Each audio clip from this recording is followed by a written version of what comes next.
Hooty hoo!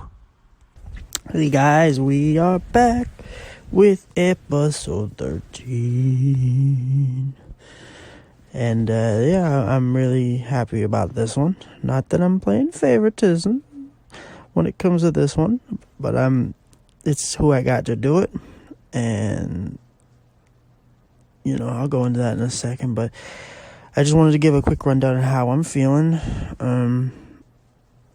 emotionally and so on.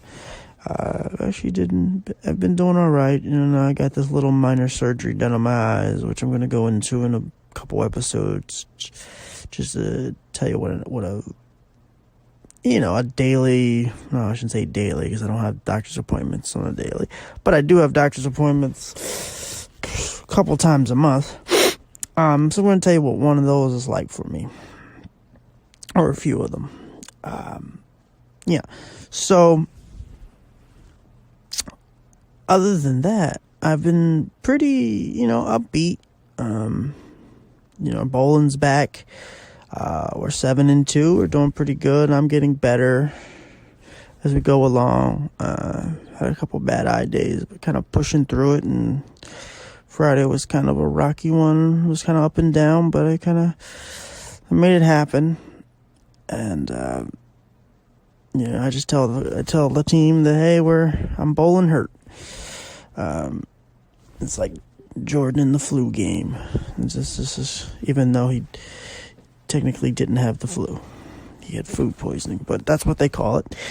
And just depression's up and down, anxiety relatively down, other than yesterday when I recorded Dunias episode, and the audio, like the app just crashed after I hit end call, and I said, oh no. So when I went back into the app, it just came on, and it was like, if you want to know what that noise was, anyone, that's Bullet diving from the bed onto the shoe rack. Yes. And I make sure there's a space open for him, because he'll destroy my shoes with his claws if I don't. And so that's why. I did it for Diva too, but this little guy, he's a little terrorist. He's the fastest cat I've ever seen. Anywho, he Bullet, no more about you. You're a star. Everyone likes you, I think. If you don't, I understand too. Where was I? Oh yeah, so yeah, and when I went back into the app, it was as if it got refreshed and that nothing happened.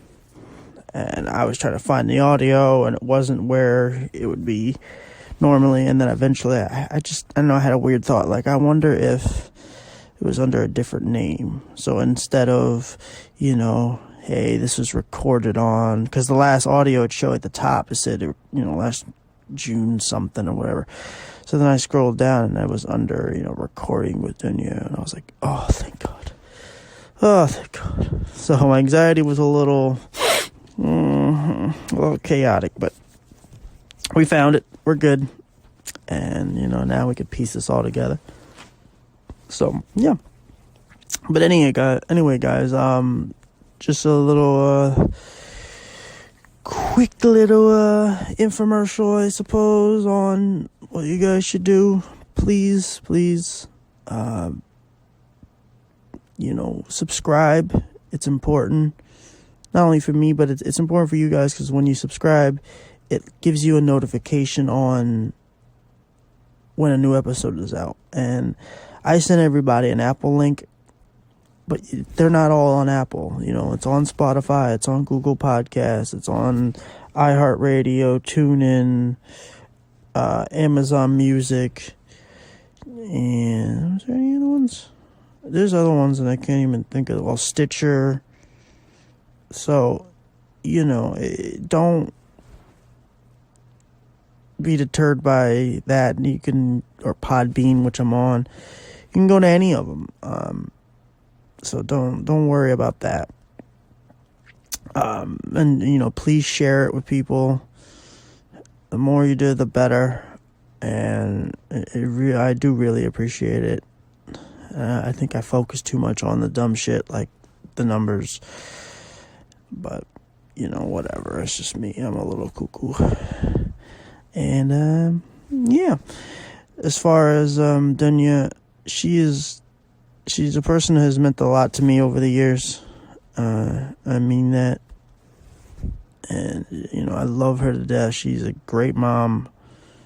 And she really is a good person. I think her and I share definitely some qualities together. And one of them is being very rough around the edges. We're good people, but it's hard for anyone to understand us and love us for who we are, because we're not always who we want to be at every moment. And I've always had a lot of admiration, and I'm very protective of my friends. And the fact that she did this for me, I wanted to make sure it was done right. And the fact she specifically did it for me means a lot. I knew most of her story. There was one part of her story that she did tell me, and I got sad because I didn't know how she felt in that moment. But like I said, she's overcome so many obstacles, and she's a very, very beautiful person. And yeah, she's a beautiful on both in and out, but she's got a lot on her plate, and she's dealing with her depression, anxiety, and stress, and so on. And I try to just do my part to just be there for her, because it's gonna come a day I'm gonna need her for that, and I have used her for that. And she's used me for her problems, and I have no problem for that. It's well deserving. So yeah, guys, please welcome my good friend Dunya. Hello. Hello. Hey. We got it working. Yeah, I was trying to figure it out. Yeah, well, I didn't know if it was gonna work because of since I'm not really using their service anymore. But anyway, so this is my friend Dunya, and so we're just gonna tell your story. So yeah, why don't you start with like what your actual eye condition is? Okay, so I have LCA, which is Leber's congenital amaurosis. It's an eye condition that I was born with.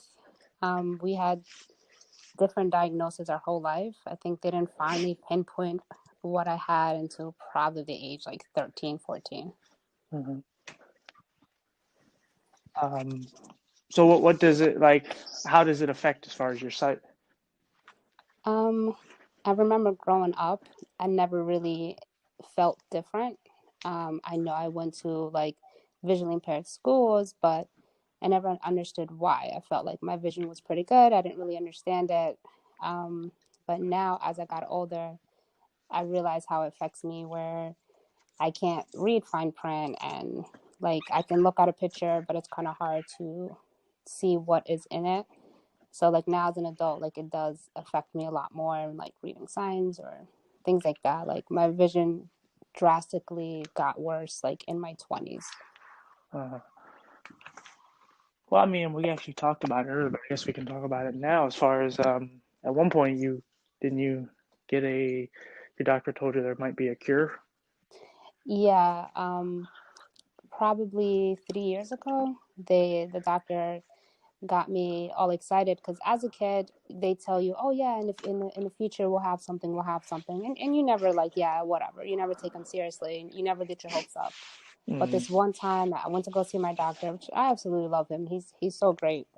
And he was telling us like, we have a cure, we're working on it, it got FDA approved, you're going to be on the list. And we just got so excited, and then come to find out it wasn't even for my eye condition, it was for a condition very similar. And ever since then, like that crushed me. Like it threw me into a huge depression, because for the first time I allowed myself to get like think about my future and how my life is going to look. And, I still have time. I'm about to be 30 and I can still do what I want to do. And it crushed me. Right. Yeah, I remember talking to you, and you sounded so happy about it, and I felt like I didn't want to turn you down on it. Like I didn't want to. I think I might have said like, don't get too happy, but I also didn't want to deter you from it because I knew like if that worked, like I could change your whole life. Yeah. Um, and I've been there. I mean, I never said they had a cure for mine, but it was like, oh, this may work, um, but yeah. So what was your, when did you get diagnosed with your condition, Like or was it the real diagnosis, I was in my early teens, probably 13, 14. okay? But did you always have eye problems before Yeah, your diagnosis? I was born with it. I think my mom realized at like 6 months that I had something because I wasn't like following all of her, like, how babies follow motions if they move their hand. She realized that I Right. wasn't doing that. Or following, yeah. Um, yeah. So what was your childhood like for you? Um, Childhood was a bit rough. In my culture, the way we are raised, like, we're a very tight knit community, and they don't really accept difference that well. So, like, growing up being different, I was basically cast away. Where, if my mom went out to weddings or something, I would normally stay home because, excuse me, she didn't really want to let people know, let people know that I had a condition and that I was different, and people talk. So it was all about reputation. So it was really tough growing up and needing to hide it. I had to fake it. I've had to legitimately live my life faking it, that I was okay and that I had no condition and nothing was wrong. And I think that really affected me as being an adult, because it took a long time. It took until being on my own to be okay to ask for help. I was never, I never wanted to ask for help. I just wanted to be, I can do this. There's nothing wrong with me. I'm just like everyone else. And it took until having my kid where I was just like, you know what? I, I, I need to be strong for him. And at that point, I needed to get out of my shell and be okay with asking for help and being honest. Like when you go to the front desk, because they think you're rude when you're not giving them eye contact, and they're so Right. disrespectful. And it's like, you know what? Hi, my name is Dunia. I'm legally blind. Can you assist me with where I need to go? Can you, I can't see gestures. Like I was more clear, and you could see their attitude just do a whole 360. Like, okay, yeah, no, she's not being disrespectful. She's not being rude, and their attitude just completely changes, and that's made a huge difference. Right. Well, also like with us, like when we stare at people, sometimes it takes a minute for even just to focus. So now you're actually looking at them longer, and now you really do look like a creep or whatever, because Exactly. and so you Oh, just kind of not look at them. Yeah. and then those other ones where like you say you're legally blind and it's like, oh, I would have never known. You don't look like you're blind. Like, oh, I'm sorry. How do blind people supposed to look? You know Yeah. what I mean? Like that one hurts. And I've heard and people talking, around me like, oh, she's so beautiful, but what sucks that she has an eye condition. It's like, ouch. Like that shouldn't define who I am. But Right. that's just kind of what you have to deal with. Yeah. It's one of those backhanded compliments. Yeah, Yeah. doesn't help whatsoever. Um, yes, I mean, like I said, there's a definitely different cultural lesson. Obviously, because we talked about, I mean, because we all kind of get our insecurities and so on, but trying to kind of hide it even as an adult. Like, I remember we talked about how just sometimes, I think one time you were in a Walgreens or wherever and you dropped something and you went to go pick it up and you had to like reach for it. And I remember how you just were saying like how you kind of felt like embarrassed because I'd done the same damn thing wherever, area you're in. And you try to kind of play it off like, oh, you know, whoopsie. Oh, like somebody goes, oh, it's over there. It's like, oh, duh, me. But in This reality, you couldn't see it. I I play stupid. So when I Right. drop something, I really I have this thing where I like, obviously our hearing is obviously much stronger than a normal person. So like Right. when I drop something, I can pinpoint exactly where it is. So I'm normally good with trying to pick something up. But if I'm in public and I can't find it, I play dumb. I just like open my phone, make it look like I'm looking at something, and then someone like, "Oh, hey, miss, you dropped this." I'm like, "Oh, thank you so much." And you just like kind of play it off like you knew you dropped it, but Yeah. Or you try to you try to act like you're doing something else and you just maybe touch it with your foot or something. You kind of move it to where, Exactly. Yeah, the foot right. trick always works. Yeah. Especially if you got two of them, so you can just kind of put it between your feet and just like, there it is. Exactly.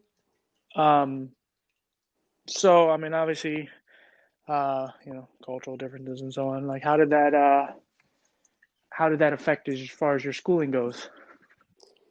Oh Lord. My mom, my mom had this thing where she hated America. So like if something bad happened, she would take us back to my country. Um, Right. so we would go back over there, and the school over there is 2 years advanced. So I would jump, say if I was in fourth grade, now I'm all of a sudden in sixth grade, and then I'll come back, and then we'll go back, and it's like it really messed with my education. Like I remember at one point, she put me in an all girls school, like a boarding school, but it was just my language, and I barely spoke my language at the time. Because you were So more Americanized at the time, right? yeah, I was born and raised here. Yeah. Like we understood the language because my mom spoke it, but we never really spoke it. Like we would speak back in English. That's kind of how we grew up. But now I was going to a school which I was in sixth grade now, never wrote learned the language, and I'm in an all in a school that doesn't speak any English, and it was tough. My mom, I think she put me there for a short time, then she moved me to another school, and then she moved me to another. It was just a lot of bouncing back and forth. I lost a lot of chunk of education, especially when it comes down to math. And I used to love, love, love math. I was always like the first one done. And like math excites me. Like I love math because it's easy. Once you know it, you know it. You know what I mean? There's Right. Yeah. nothing to it. Um, but because I lost so much. I could never get back on track. And I never had a tutor or anything to like kind of bring me back to. So I basically passed by memorizing formulas and things like that. That's kind of how I winged it. Yeah. No. I don't. Again, without saying where you were, um, I kind of remember because you and I could say it. An ex-girlfriend of mine was also your best friend, and we used to communicate. And part of the way she wanted to talk to you is at the time we had those calling cards or whatever, and she would call you. And I remember you telling stories about what it was like to live down there. Did I remember? I want to remember correctly. Didn't you like have like armed guards as far as going to school? Oh gosh. Yeah, going to school was rough. Going was dangerous, and coming back. There was checkpoints. We would get checked. We would have guns drawn at us. You would see people constantly getting beat up or shot at. We would get like tear gas thrown at us. It honestly became the norm. At Right. one point, it's kind of you did that every single. And there was times where our school would get shut up, and we were just like, "Oh, cool, we don't have to go to school for 3 months." So Right. as a kid, you see that as like, "Yeah, we don't have to go." But as an adult, you think back, like, imagine if I was in school when that happened. You know what I mean? But you don't really Right. think of that as a kid. How does that affect you now when it comes to, because you have two kids? How does that affect, like, because you see all the school shootings that have happened in the past years or so? How does that like affect you It watching that happen? it terrifies me on what can happen to them, but as sad as it is, they are teaching the kids and how to hide and the right protocols and how to handle things. And it's so sad that kids so young have to deal with that. But I'd rather them have that knowledge and have that versus not. You know what I mean? Of course, But yeah. it's not much. It's the sad world that we're living in. It's not much you can do about it, honestly, but prepare them. Yeah, it is sad that we actually. I mean, they used to do kind of like bomb threat ones where you'd have to go underneath your desk and that kind of like stuff. And you always had the fire drills and stuff like that. But Hmm. yeah, it's sad that you actually have to prepare them for what happens if somebody comes in your school and tries to kill you all. Yeah, Like it's like I remember watching that. It was a Newtown. The kid came in and they just said there was like kindergartners and shit just piled up against the wall dead. It's like Jesus Christ, that's sad. it's terrible. Um, but yeah, we'll go back to the kid stuff eventually. So I mean, obviously, you said you have really bad depression, anxiety, like I do. What was one of the first things that kind of triggered it? Um, I think the anxiety and everything really happened when I was 8. And I remember being kidnapped from my home, Was and that, sorry, was that over here or the other that was country? here. Okay. That happened here, and I just remember like all my siblings playing video games, and so many of us. So I'm like waiting for my turn, waiting, and I end up just falling asleep on the couch. And that's where like the kidnapper came in. He, broke the screen, came in, and he took me. And I think that experience really, really changed me. Where for a long time, I couldn't sleep by myself. I couldn't use the bathroom by myself. Um, just this thing of being alone, or just fear. Like I don't even like until today. I don't open my windows. My windows do not get open upstairs, downstairs. It doesn't matter. I have a huge fear with windows, and I think people think I'm crazy. Like, oh, it's hot in here. Open it. I don't care. I'm not doing it. Right. And a lot of that fear of being alone, it messes me up with transportation. Like I refuse to take SEPTA because I did do mobility training before, and with mobility training, my my old trainer, you remember I had Dan like you did, which I'll get to Yep. him in a minute. But the person I had before him, they would purposely try to be blindfolded. Like they didn't work with my sight. Like they were trying to teach me how to cook and clean and do everything blind, typing, anything. And it's like they wouldn't work with the vision I had, which is what I wanted. Like let me learn how to live now. Why are you guys trying to prepare me for the worst? And I understand where they're coming from, but they weren't trying to listen to me. But that guy would make me go to like, oh, find your way to the gallery. And I remember, and I would start crying because I would get lost, and I would cry every time I had a feeling of a little bit being lost. I would break down. And he would tell me, like, don't be afraid, just ask for help and just ask the bus driver and ask this. And I was so shy and I never wanted to ask or do anything. And it really messed me up. For a long time, I was just like too afraid to be out there on my own. But when I did have Dan, he was amazing.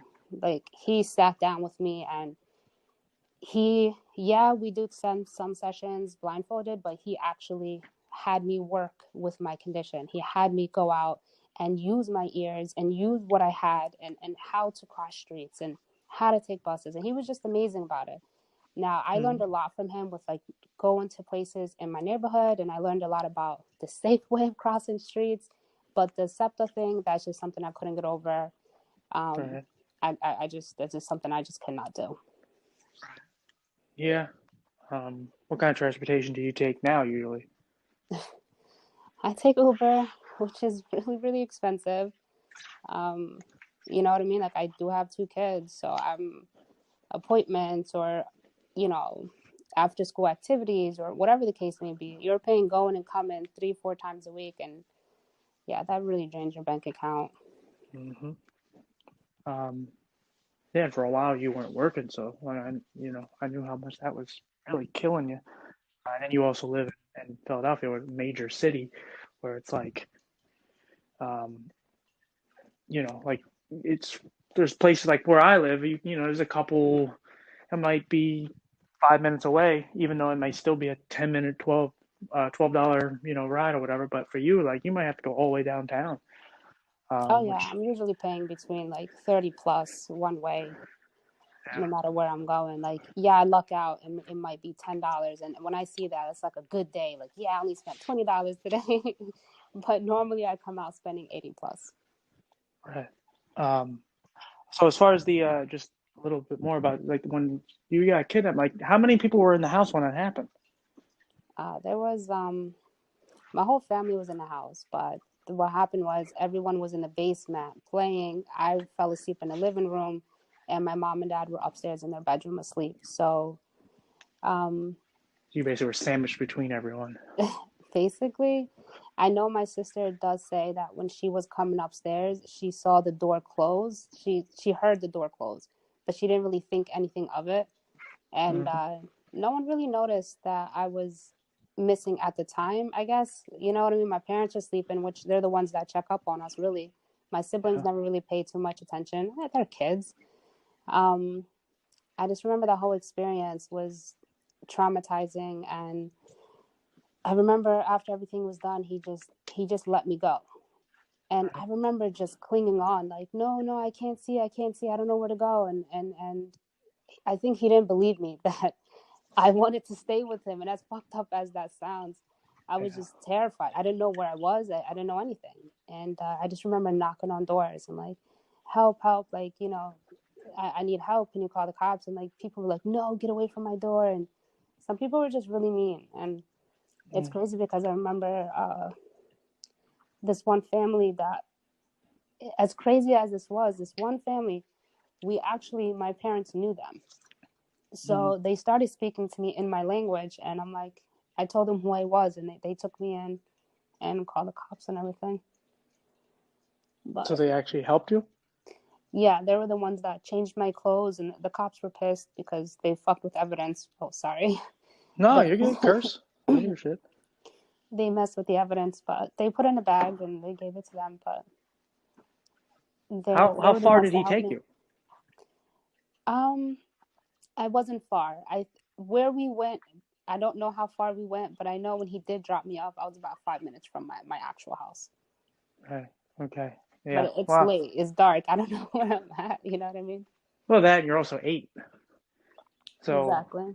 it kind of, yeah. I mean, with the vision problem, and yeah, I mean, it's sad that you actually want rather would have just stayed with some asshole. But um, was that like was that nighttime or was that during the day?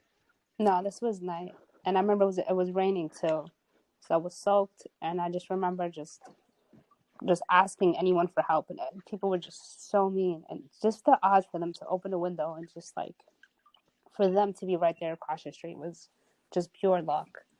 Um, Yeah. and then I think there I remember just that's when like the depression started, and I just didn't want to live anymore.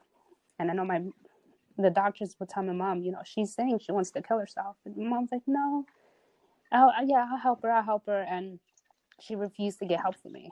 Um, she said that getting therapy or anything is for crazy people, so I never really got help for that. Right. Um. And I remember going to my country when we went back. Obviously, something bad happened. My mom sent us back to my country. I was known as the girl that got kidnapped. That was my identity for years. With your family or what? Group of friends or what? People, Yeah. just the town, like all around town. That's who I was. I was known as the girl that got kidnapped. That's it. I didn't have a name. I didn't have any kind of identity, but that's who I was. Right. Was that where you live now or where you live in the other country? No, that was in my country. Right. One of the things I wanted to ask you too, as far as being in your country, did you how were you treated as far as your vision problem there? Um, I think I did pretty good with hiding it. Um, Being treated wise wasn't too harsh. Like, yeah, they knew I had it, but what it comes down to is like we do mostly arranged marriages, and the fact that I had a vision problem, not there wasn't many options. Like, not many people wanted to marry someone that was basically defected. Right. Um, so I know when I was 18, my parents wanted me to marry someone that was he like 30 years old?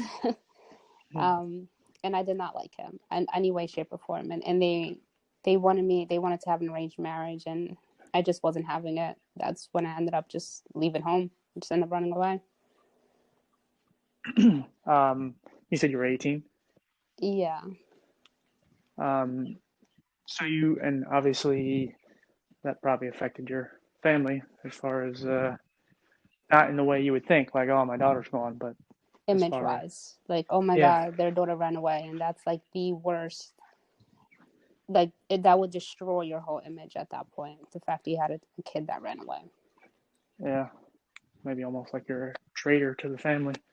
Um, that seems like one of the things that, as far as your family, regardless of um, what is done or what you're supposed to do, basically loyalty is like the one thing that they want. Um, Yeah, and if you go against that, then you're basically not part of the family, essentially. Or you are, but you're not the you're not what you used to be or whatever. um, You're basically tainted.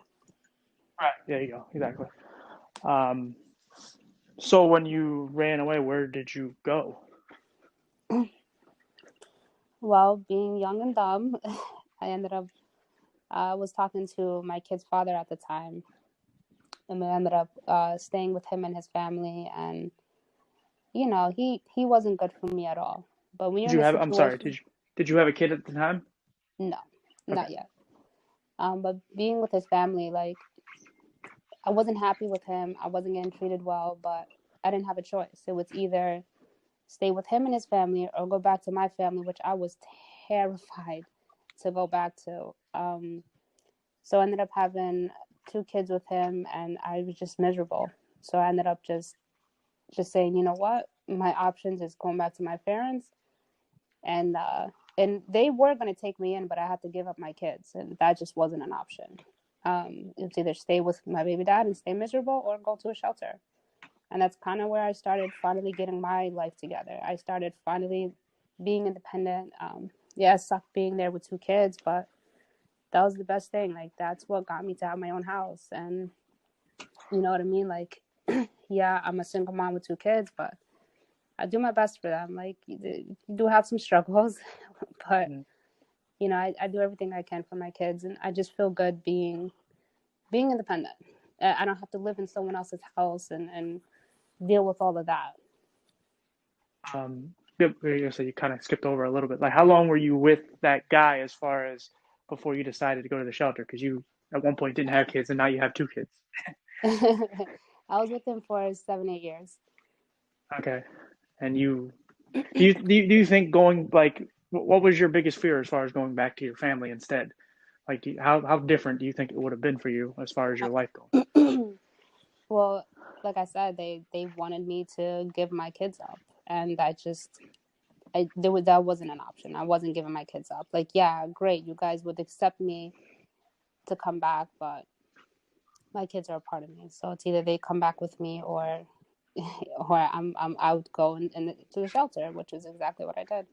Now, is that because your kids aren't the same cult? They're not the same ethnicity as you.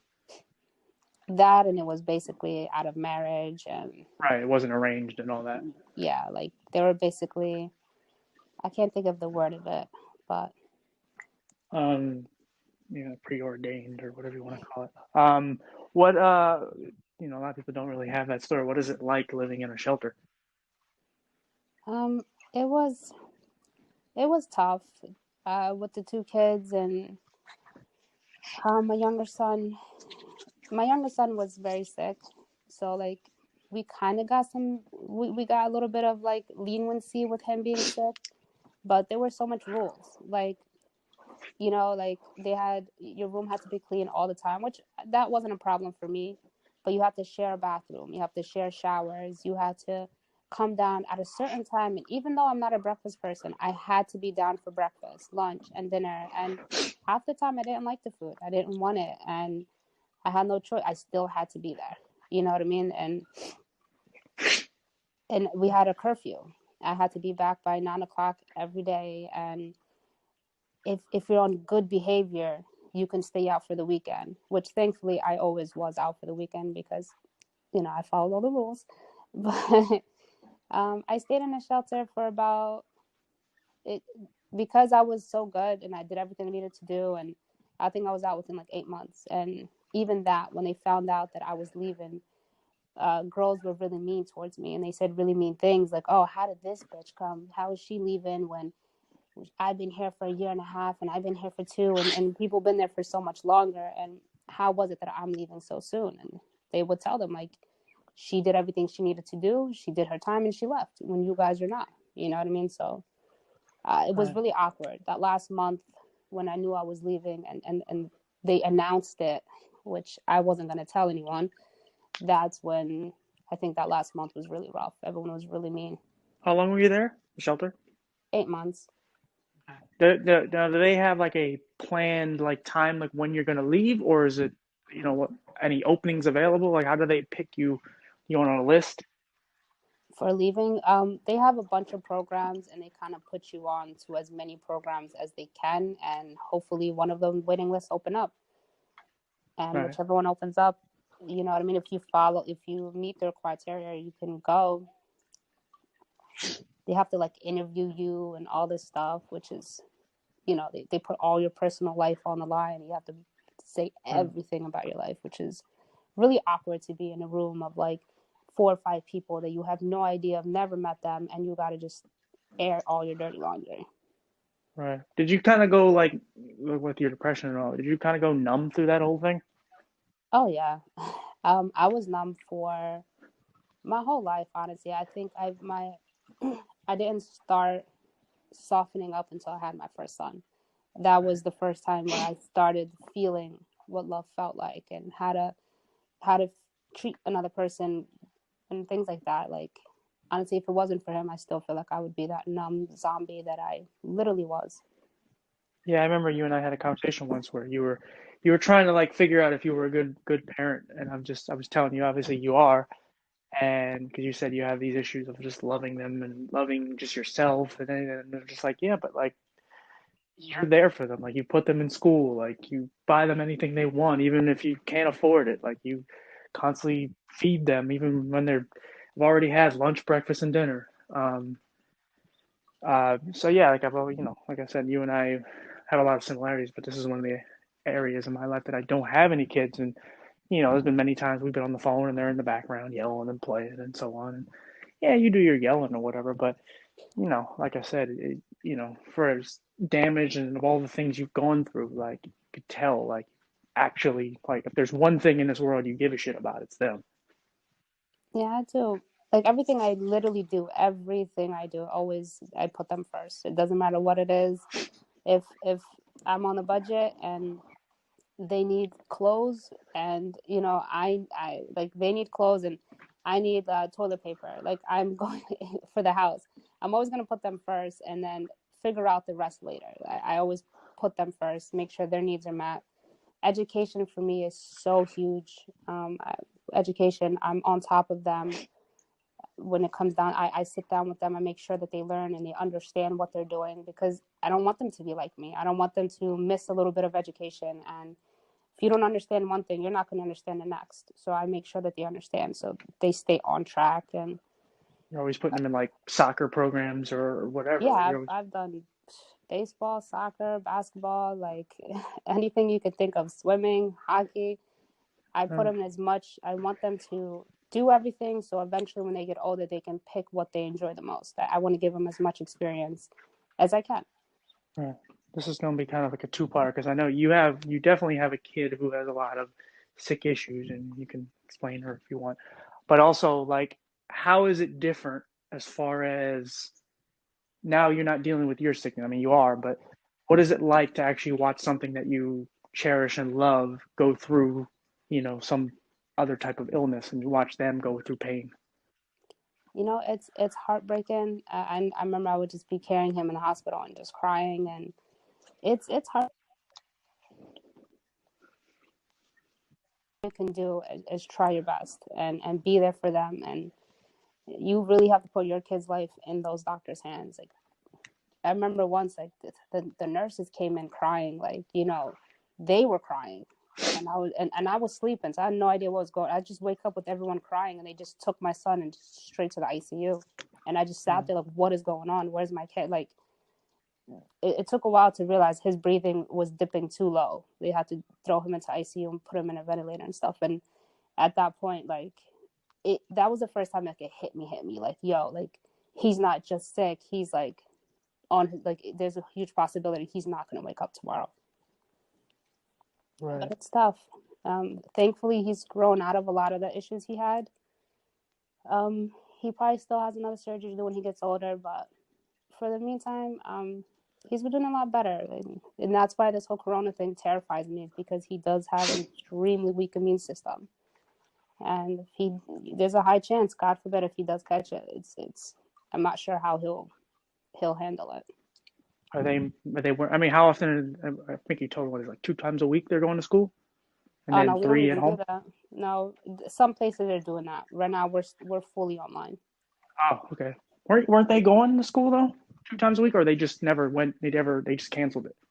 They said that'll be November after official Oh, school right, starts. right. Okay.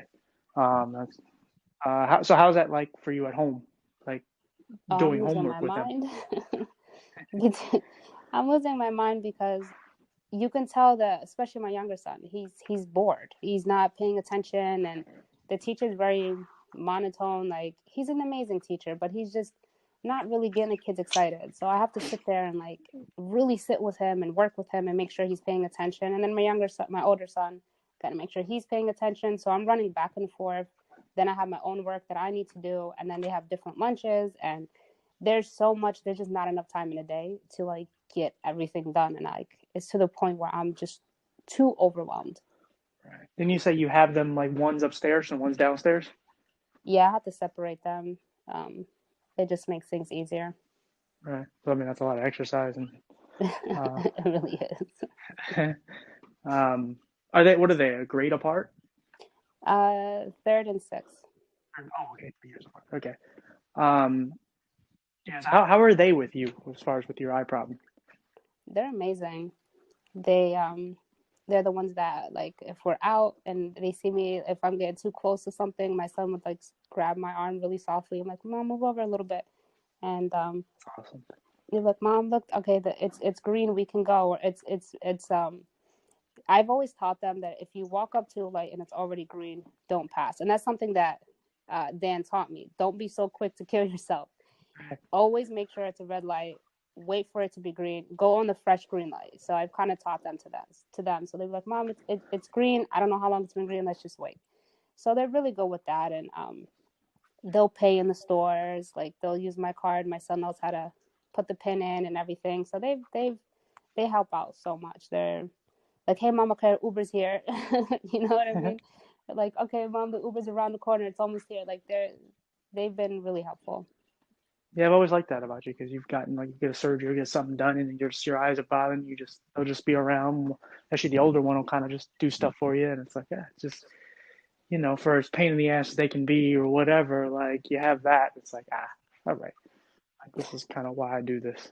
Yeah, no, they're really good. And if they see me sad, they're giving me hugs and, Mommy, it's okay. And, we'll help you. What do you need us to do? Like, they're really caring. I feel like I did a really good job with them too.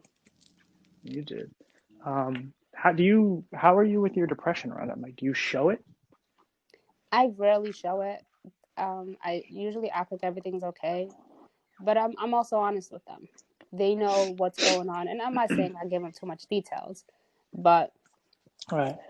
if I am having a bad day, like, hey guys, it's been a long day for Mommy. Can we, keep it down a bit today? I kind of let them know, like, because everything is not peachy and cream. So they kind of Right. have to understand that. And I'm a stickler with schedules. All right, guys, so we're going to do this at this time. We're going to do that. And I stick to my word because I want them to learn that if you say something, you have to stick to it. But I don't, they've walked in on me crying, therapy sessions. They would walk in sometimes and, Mommy, what's wrong? Like, that's the only time they've really seen me cry. Right.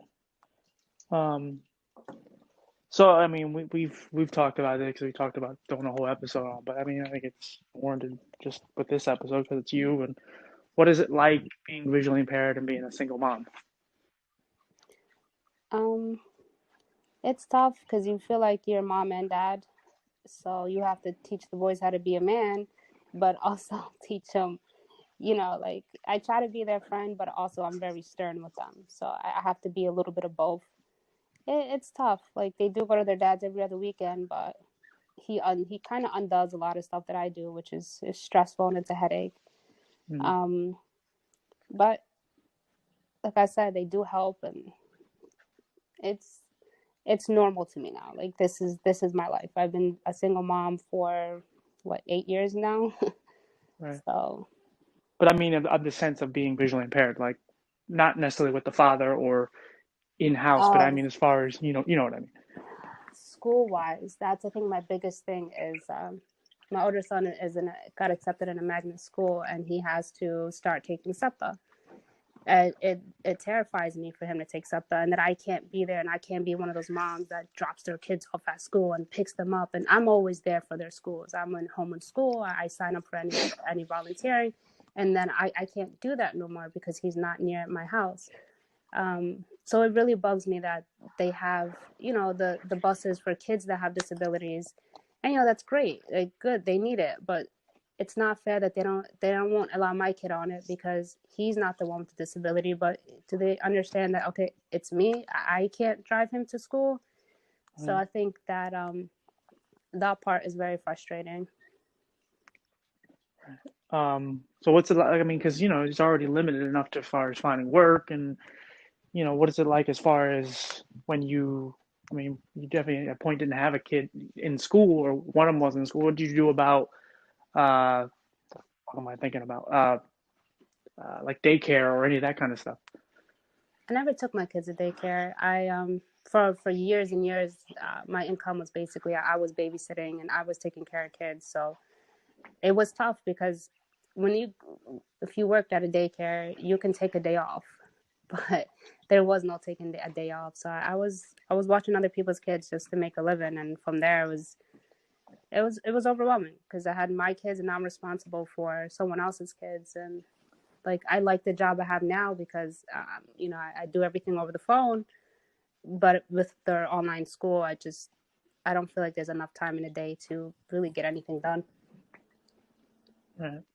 Um, so I mean, kind of with the last few things we talked about, as far as the shelter, the staying with the baby dad, and having kids, like, do you having kids, like, do you think, even though they weren't, I mean, the outcome is what it is, but do you think you made the right decisions, like when it comes to staying with the baby's father over your parents, and then leaving there to go to the shelter? Um, like, do Um, you think you made the right decisions now in hindsight? that's a tough one because I can look at it so many different ways.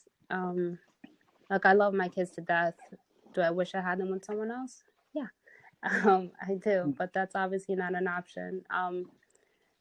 So I guess I can say I wouldn't do it again. I feel like right now I would have been in an arranged marriage and just a whole nother world. And I like where I'm at now.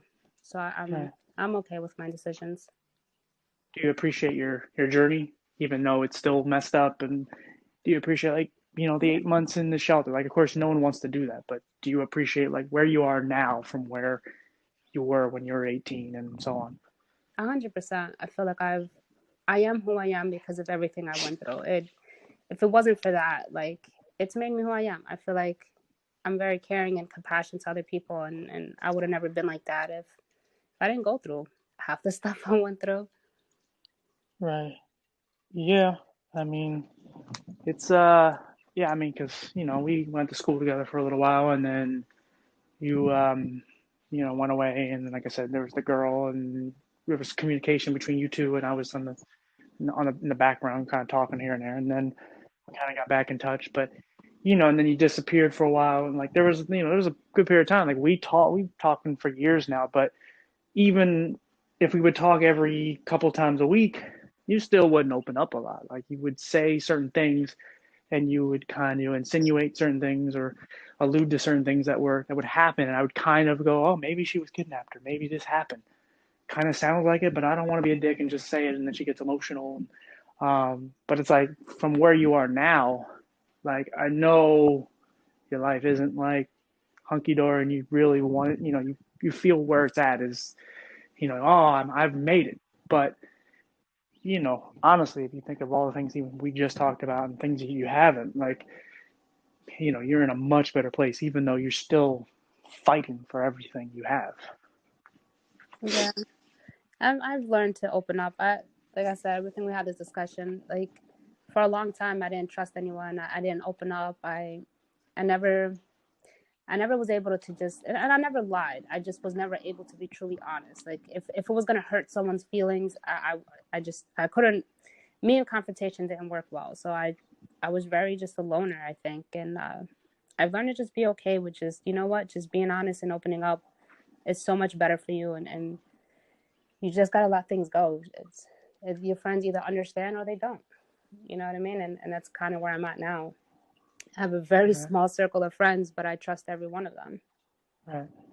I find it fascinating with you because like even through the bad stuff, like I think little pieces you took one or two things, even like with mobility, you put it, you bestowed it on upon your kids, whereas like you went into uh, a shelter and you kind of already had like the cleaning thing down, and you took it from there and just now I mean because I know you're pretty obsessed with cleaning your house. You took like little bits and pieces, even if there were shitty things going on around you. You kind of just like, all right, I'll take that and I'll adapt it to my life. And you really like, if you had like tattoos or whatever, like you have little pieces of your life that have happened to you, and you use it every day, even if you don't notice it. Yeah, you're right. I guess, yeah. Which is, As cool. much I try not to be always so negative. You have to Right. kind of see some positive in all of this, because if not, yeah, it's a whole nother story. No, I got you. No, I mean, that's one of the things we definitely have in common. Sometimes we can be very rough around the edges. And there's certain things that kind of open us up, like with your kids or whatever. There's certain things that kind of make you smile or, you know, let your guard down a little bit. But, when you go through as many things as we have, it's very hard to just be all like, hey guys, and be silly. Like we've talked about just many times. There's times where we really want to open up and we can't. Mm, Um, I'm not going to mention the one thing, but you say there's one thing that you do that just kind of opens you up and makes you a different person. And it's like with me, like, I don't even know if I have that thing because to me, it's just all about how I bond with someone. Um, yeah, but we hate ourselves inside because we sit there and we look at like, other people, and it's like I wish I can be like that. Like, you know what I mean? right, Like, how can someone be that happy? Like, it doesn't seem real. yeah. But then we also internalize it because there are very small moments where we have been that way.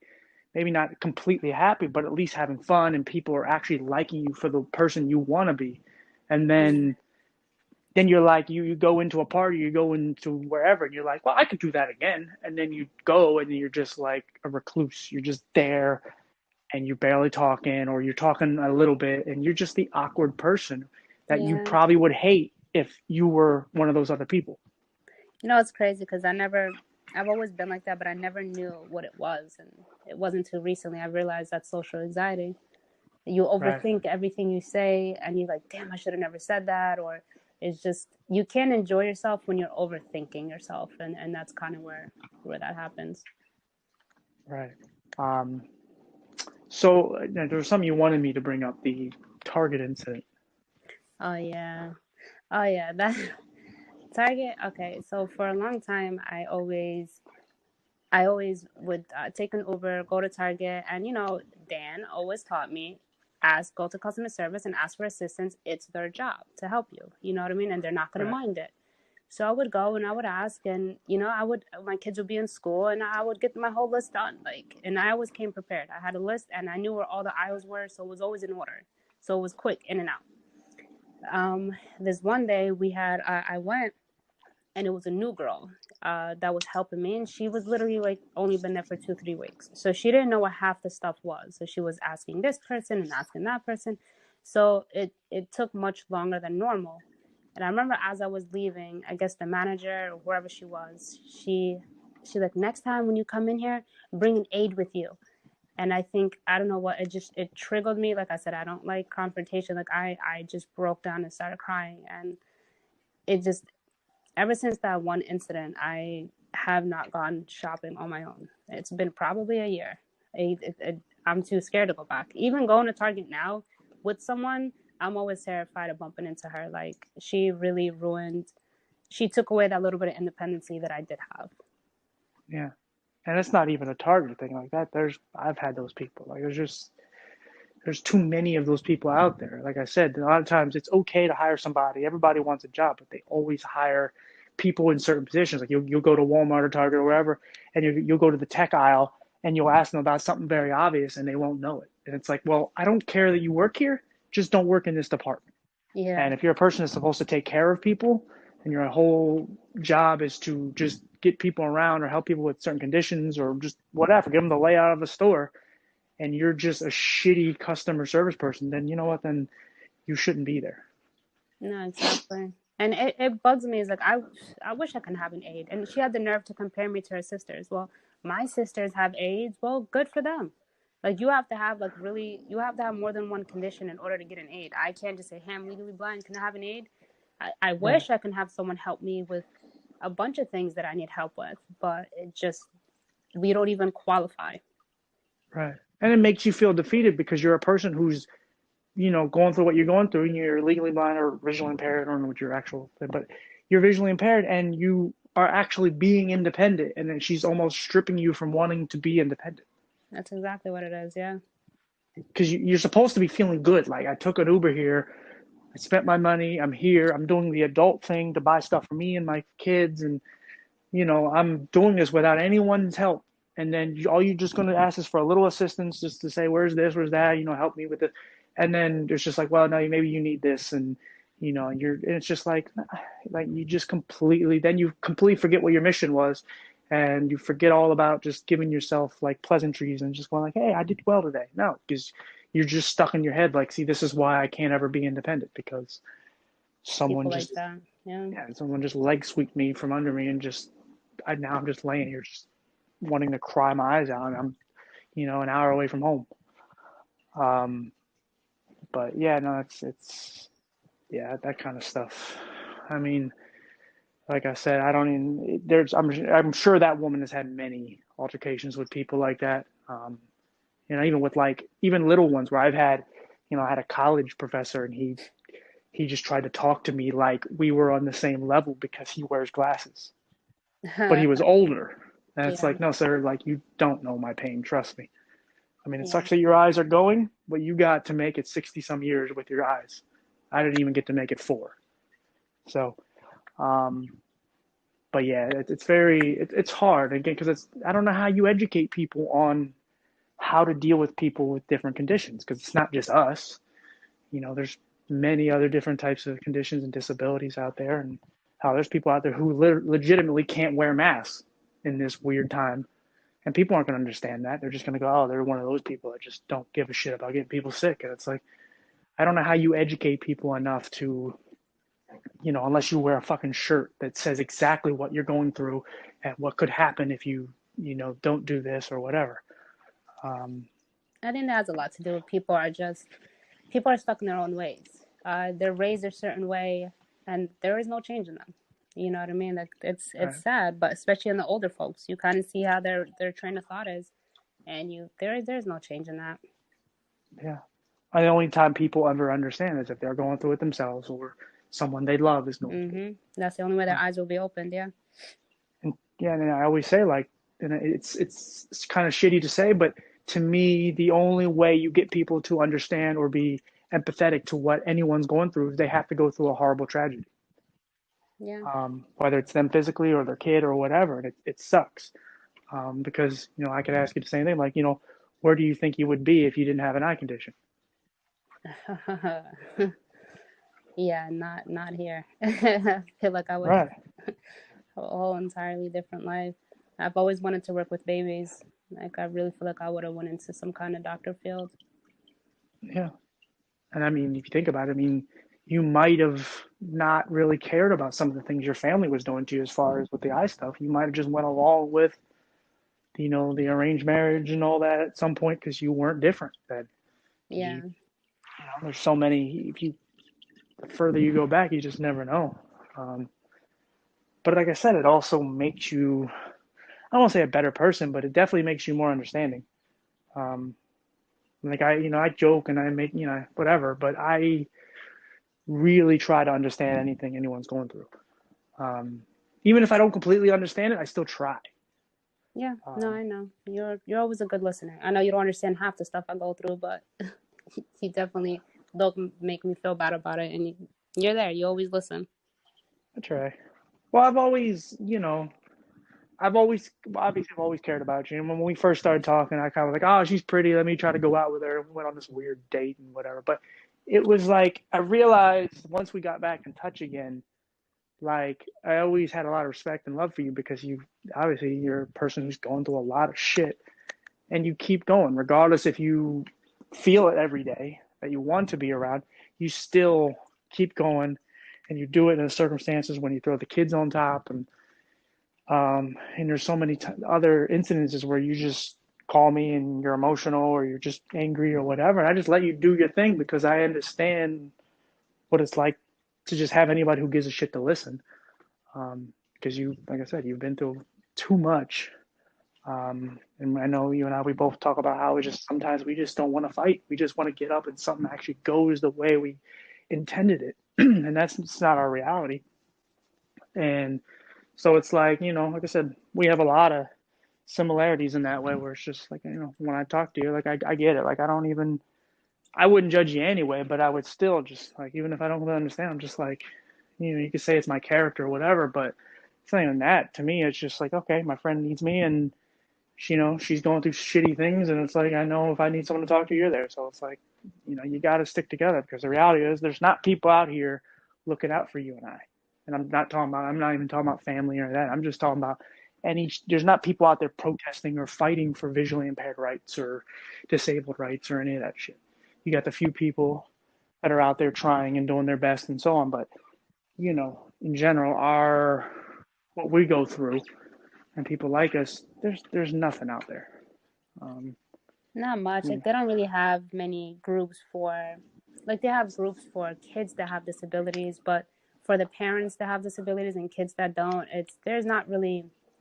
I don't really fit in. I don't know. I can't really talk to many people that are in the same situation as me.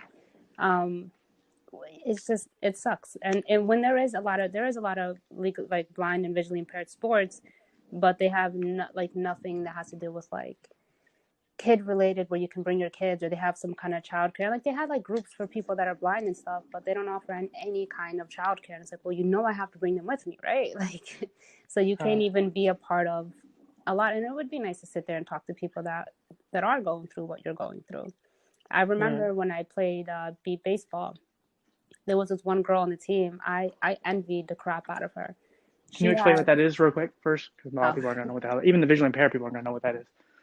Beat baseball is a sport where it's like softball and baseball, I guess, but when the ball beeps, so we're all blindfolded so we can all be on the same level, and when the ball is coming at you, you hit the ball and you run there's two bases, there's first base and third base, and the base starts beeping, so once you hit the ball you have to hear where the beeping is coming from, you go to either or. It's a fun sport. It's really fun. You actually get to feel like you're doing something.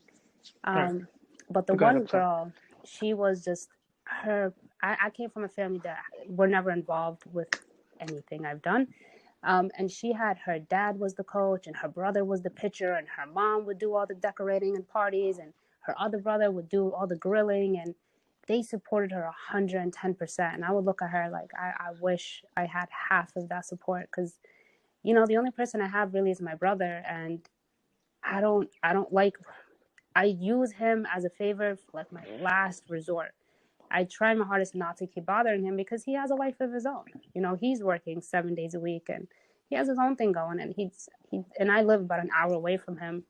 So I try not to use him that much. So I don't really have many people that support me, and it was just amazing to see that. Like, there is people out there that are so loving and caring and just there for their kid no matter what. Kind of gives you hope that even if you don't have it, it gives you hope that there are people out there. Mm-hmm. I'm sure in the moment you're probably like, "Fuck, why don't I have that?" But no, I never hated her or anything like that. I was just surprised. Like, it was amazing to see that. Right. Yeah. No, it's nice when people, like I said, we all kind of have one or two things. That's a lot of times things get lost in the shuffle of all the pain and all the things we go through. Where it's just sometimes people have certain things you don't realize you have that some people don't. I mean, obviously, we could say, well, we have some sight, or we could walk or whatever it is, but we have certain things. There's some people who have a family, but they have a whole mom and dad situation, and they get through it. And some people don't have that, but they have other things. But yeah, like I said, is there anything else you want to talk about?